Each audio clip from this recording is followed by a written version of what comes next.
Mayor and council comments. Start with Member Fischer. He has a short presentation he wants to make for us on the topic as well as his comments. Member Fischer.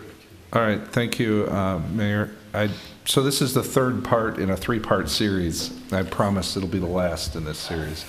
And I'm sorry that it's at this hour, but I figured I wanted to do it when we had the maximum viewing audience. So August 16th, HRA meeting, I talked about the Grandview planning context. October 11th, HRA meeting, I talked about anticipating Edina's future. And tonight I want to talk about the pace of change.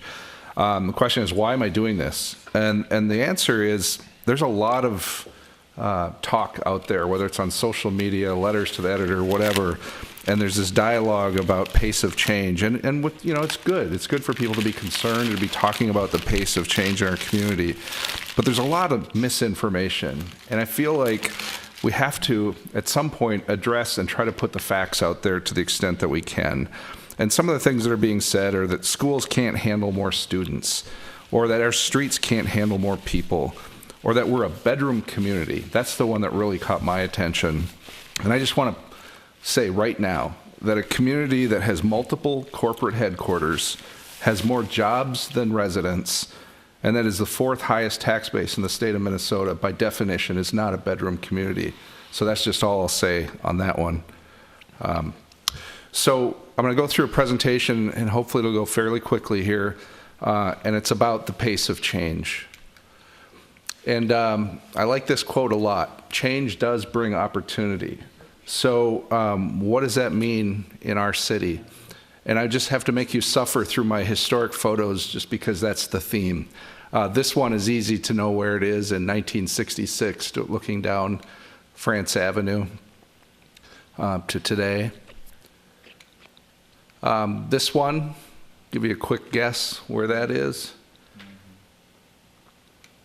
In the 60s, that's where our Caribou Coffee is going into the one, and in the foreground, and actually if I go back real quick, my understanding, or what I'm understanding from the Historical Society, is that was the original Jerry's in the foreground, which is now where the Walgreens and the liquor store and all of that is.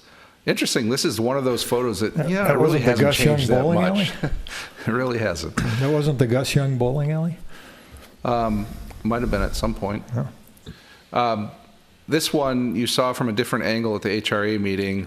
This is, see if you remember well, now this is going east and west. France. Oh, is it? Okay. So this was the 494 then. The Beltway. This was Highway 100 Beltway, which is now, of course, 494. And the last one, anyone have any guesses? Is it Highway 100? It is. This is my exit, which is the 70th Street exit going south. Of course, it's elevated now, right? Back then, it would have been down much lower. So I just want to talk about change and pace of change. And I think it's really illustrative to look at how we've grown through history.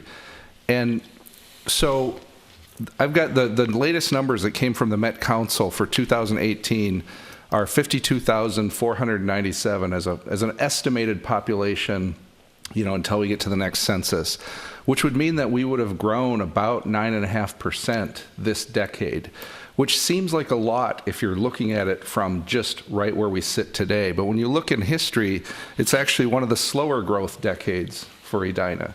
Now, granted, in the last 3 decades or 4 decades, it's been at a slower pace, but if you can imagine the 50s and 60s when it's growing at 212, 213%, that's growth.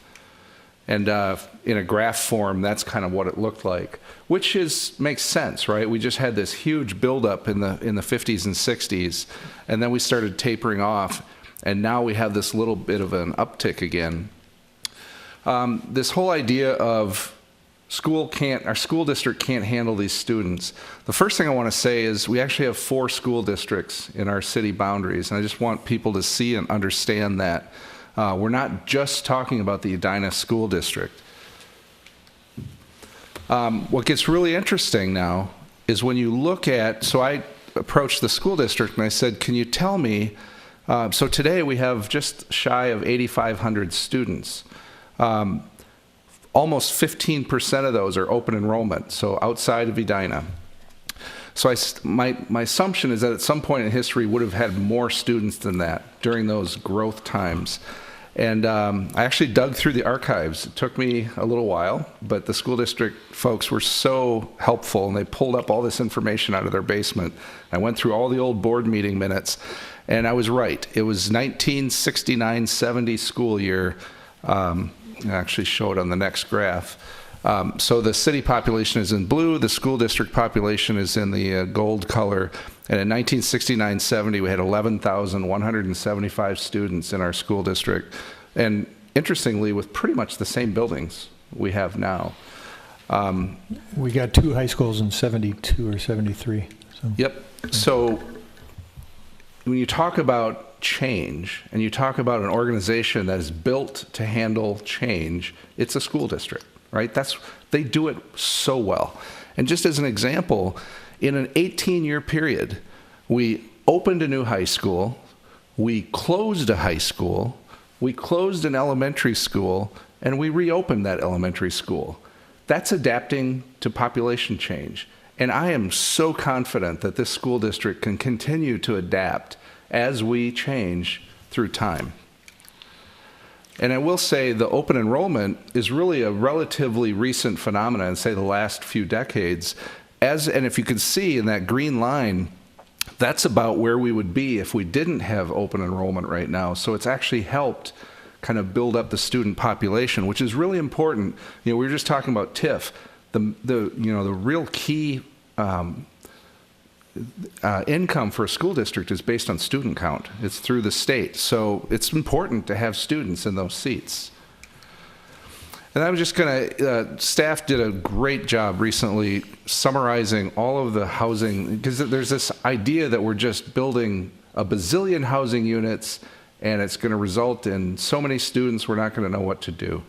And this is just to summarize that we have approved in this decade since 2010 2,512 units of housing. Now, they haven't all been built, but they've been approved.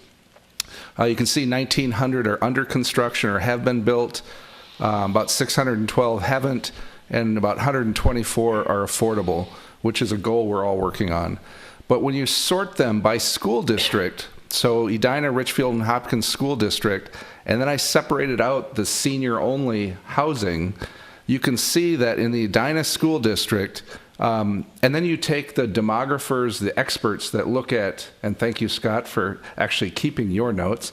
We heard Hazel Reinhardt, who was a demographer who actually lives in Edina, and she says that for this multifamily, you factor for about every 10 apartments, you get a student. And that's been sort of a number.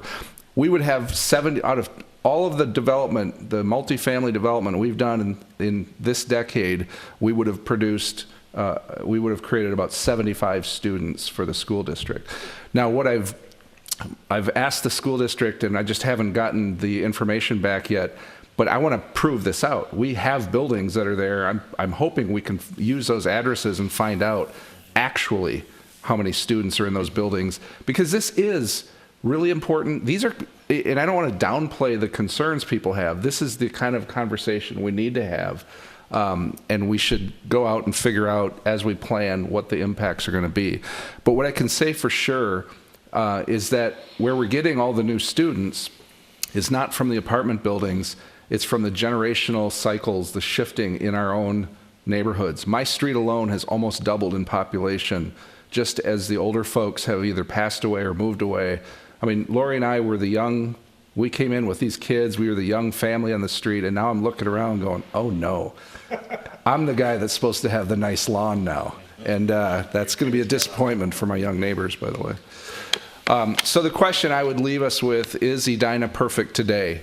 So we shouldn't change anymore, that we've hit it, we've got it perfect. And I would say, just looking at this aerial photo of the Southdale area, I'd say, look, we're at a point in time, an evolution, and you know, this is just a perfect example of, we think these massive parking lots and super blocks are the pinnacle of our development as a community? I don't think so.